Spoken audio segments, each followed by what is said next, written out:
এটিও কিন্তু বাংলাদেশে অনেকে ভুলে যায় একটি বিরল দৃষ্টান্ত। তারা কর্মসূচি পালন করেছে, বাংলাদেশ ছাত্রলীগ কোটা সংস্কারের দাবিতে কর্মসূচি পালন করেছে, অন্যান্যরা কর্মসূচি পালন করেছে, শান্তিপূর্ণভাবে কর্মসূচি পালন করেছে, কোথাও কেউ বাধা দেয়নি, একজন শিক্ষার্থী কোথাও কেউ আক্রান্ত হয়নি। সবখানেই তারা উস্কানিমূলক কর্মকাণ্ড পরিচালনা করার চেষ্টা করেছে, প্ররোচনা দিয়েছে, আঘাত করার চেষ্টা করেছে।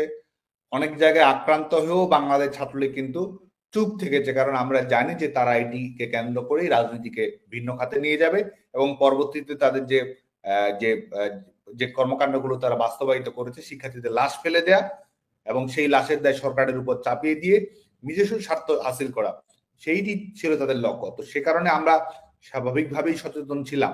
এবং আপনি দেখুন যে এই আন্দোলনের প্রথম যে সংঘাতের সূচনা ঢাকা বিশ্ববিদ্যালয়ে এবং এর আগেও অন্যান্য খানেও কিছু ঘটনা ঘটেছে, কিন্তু সেখানেও কিন্তু আমি এর আগে পুরো ঘটনাটি ব্যাখ্যা করেছি যে আপনি জানেন যে 14 জুলাই যখন একটি নন ইস্যু রাজাকার ইস্যুকে নিয়ে আসা হলো এবং এক ধরনের রাজাকারকে বৈধতা দেওয়ার মতো স্লোগান দেয়া হলো এবং শিক্ষার্থীরা কিন্তু এটি কখনো কোনো অবস্থাতেই মেনে নেয়নি। কিন্তু যেহেতু আন্দোলনের একটি গতি ছিল, সেটির কারণে হয়তো সবসময় সব কথাগুলো সামনে আসেনি।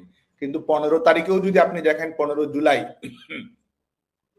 তারা 15 জুলাই যে কর্মসূচি দিয়েছে, সেই কর্মসূচিও কিন্তু দিয়েছে উস্কানিমূলকভাবে। ভোরবেলা কর্মসূচি ঘোষণা করেছে, বাংলাদেশ ছাত্রলীগের কর্মসূচি রয়েছে, সেই জায়গায় তারা কর্মসূচি দিয়েছে ভোরবেলা আকস্মিকভাবে ঘোষণা দিয়ে। এবং শুধু সেখানেই শেষ না, তারা কর্মসূচি ঘোষণা করেছে, তখনও আমরা কিন্তু কখনো যেন মুখোমুখি না হয়, কোনো অপ্রীতিকর অনাকাঙ্ক্ষিত ঘটনা না ঘটে, সেই লক্ষ্যে কিন্তু আমরা সচেতন থেকেছি। তাদের কর্মসূচি শেষ হওয়া পর্যন্ত আমরা অপেক্ষা করেছি এবং 15 জুলাই যখন তারা কর্মসূচি দেয়, খুব বেশি শিক্ষার্থী কিন্তু সেখানে যায়নি। বিশেষ করে ঢাকা বিশ্ববিদ্যালয়ের কিছু সংখ্যক শিক্ষার্থী এবং আশপাশের কিছু শিক্ষা প্রতিষ্ঠানের 400-500 শিক্ষার্থী সেদিন রাজু ভাস্কর্যে সমবেত হয়েছিল। এবং আমরা মধুর ক্যান্টিনে অপেক্ষা করছি, তারা তাদের কর্মসূচি শেষ করবে, 12টার কর্মসূচি তারা শেষ করলে আমরা সেখানে যাব, যাতে করে কোনো অনাকাঙ্ক্ষিত ঘটনা কোন অবস্থাতেই না ঘটে। সেখান থেকে তারা করলো কি, 15 জুলাই তারা দুপুর 12টার কর্মসূচি 3:30-4টা বেজে যায়, কর্মসূচি শেষ করে না, কারণ তারা চাচ্ছিল যে একটা পরিস্থিতি তৈরি হোক।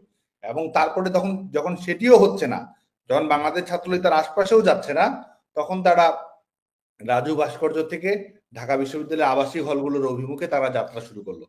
এবং এই ঢাকা বিশ্ববিদ্যালয়ের বিজয় একাত্তর হল, বঙ্গবন্ধু হল, মুক্তিযোদ্ধা হল, কবি জসিমউদ্দিন হল, এই প্রত্যেকটি হল অভিমুখে তারা যখন যায় রাজু ভাস্কর্য থেকে, তখনই কিন্তু তারা লাঠি ছোটা, অস্ত্রশস্ত্র সেসব নিয়েই কিন্তু রওনা দিয়েছে। এবং এটির media footage, video, live video কিন্তু সবখানে রয়েছে। এবং সেখানে তারা প্রবেশ করে এবং সেখানে ঢাকা বিশ্ববিদ্যালয়ের অনেক, বিশেষ করে ছাত্রলীগের কর্মীরা অনেকে ছিল, সাধারণ শিক্ষার্থীরা অনেকে ছিল।